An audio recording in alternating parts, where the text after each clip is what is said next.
Hey there.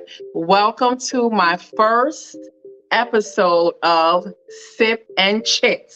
Okay, not shit, but sip and chit. Okay, as in chit chat. And thank you for joining me. My name is Elisa Matisa. Yes, my mama made my name rhyme, but it's all good. It's catchy, right? And I have two other channels on YouTube with my other two co-hosts. For each show, I have one co-host and another show.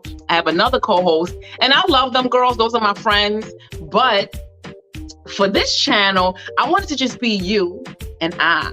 Like, you will be my co-host, my subscribers. And what the premise of this channel is going to be is I'm just going to throw out like questions in regards to shows, like the Netflix shows or reality shows, or just anything, any topic that I feel that's good engagement that we can all learn from and we can get to know one another. And then we can just engage. What I'm drinking today, because this is called Sip and Chit. Okay, because I'm on a keto diet. I'm always doing keto, sugar-free, you know what I'm saying? So this is some lemon juice, okay, pink lemonade juice. And this is from Jamaica, okay, little rum, okay, from Kingston, Jamaica rum, okay. So maybe I'll get some sponsorships to sponsor some alcohol on my channel so we can all sip and chit. So tell me what you're drinking tonight. It's Friday night. It is freezing out here in the tri-state area. Okay, so today is the time to relax, unwind. Okay, so let's hit it.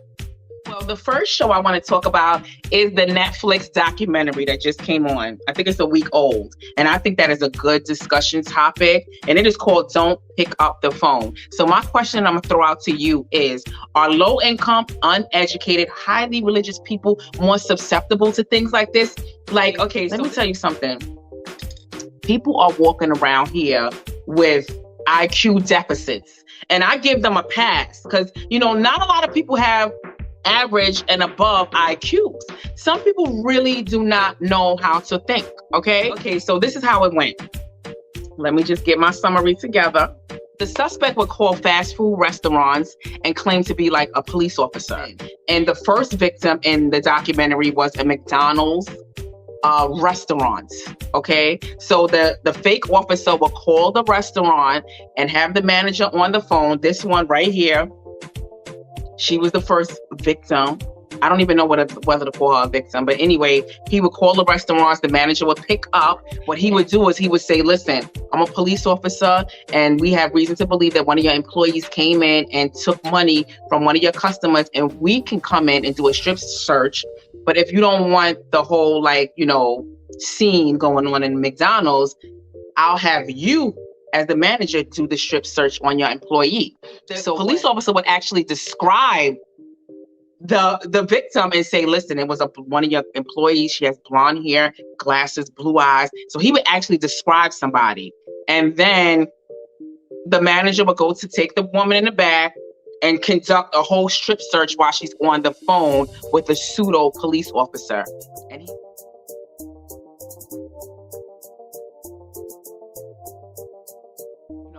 he would continue to request more and more sexual actions against the victim until, like, he would hang up the phone.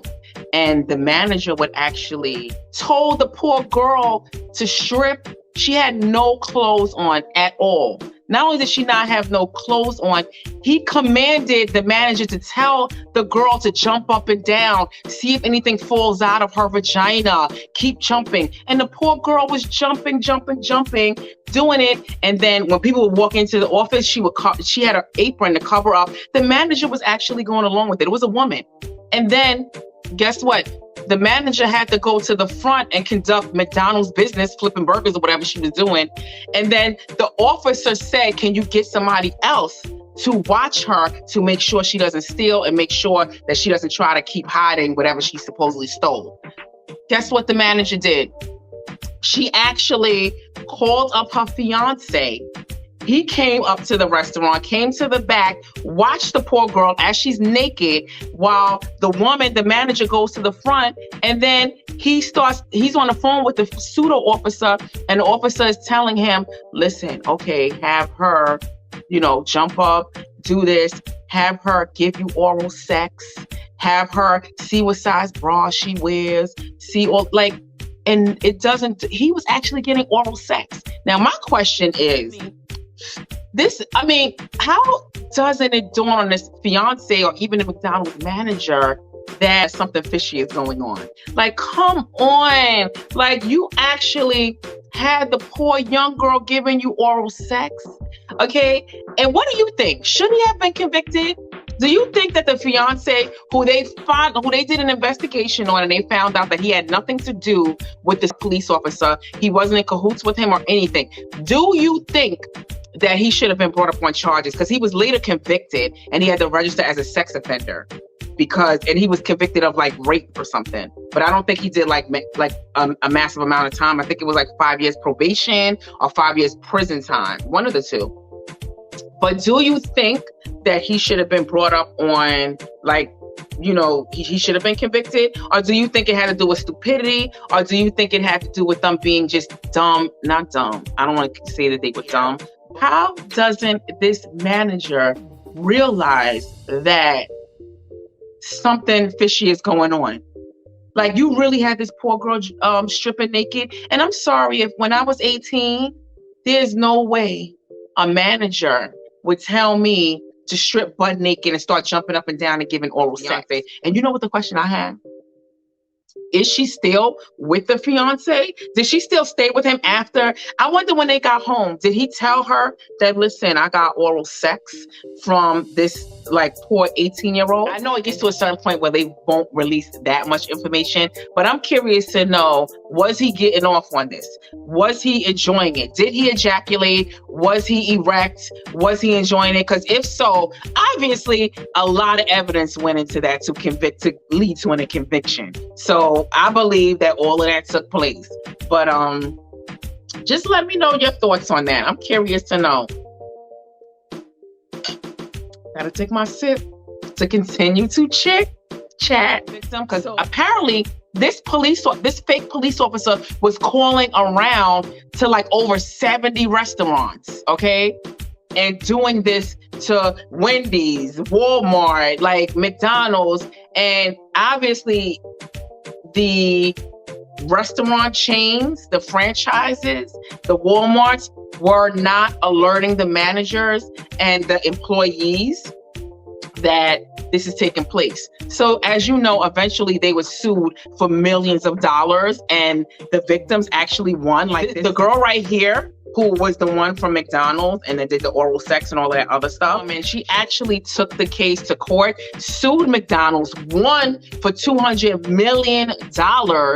And then eventually McDonald's appealed it, and then they took it to appeals court.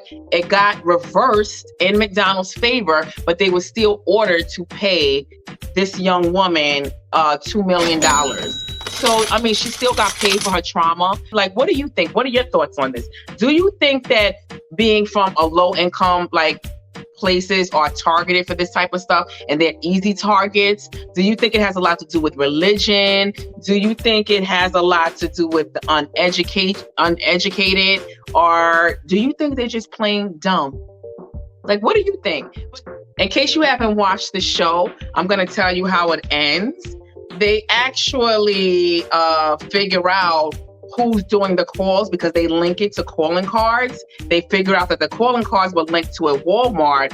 They got the Walmart cameras, found out that it was the suspect had on like a correction officer uniform. The suspect was apparently a correction officer. They actually took in the correction officer. He denied.